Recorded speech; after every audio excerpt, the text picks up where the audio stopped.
আসসালামু আলাইকুম প্রিয় ভাই বোনেরা।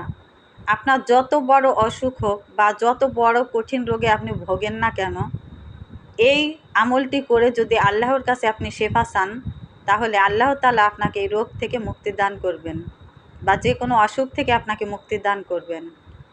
আমলটি করতে হবে ফজরের নামাজের সময়।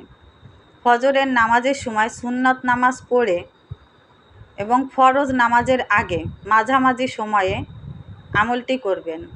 প্রথম দুরুদে ইব্রাহিম 11 বার পড়বেন এবং সূরা ফাতিহা 41 বার পড়বেন।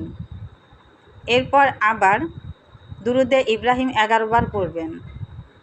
একটি পাত্রে পানি রেখে ওই পানিতে ফু দিবেন, বিসমিল্লাহ বলে ফু দিয়েন এবং ওই পানি আপনি পান করবেন। আল্লাহ তাআলা যত বড় কঠিন রোগ হোক না কেন, যত বড় অসুখ হোক না কেন, আল্লাহ তাআলা আপনাকে শেফা দান করবেন।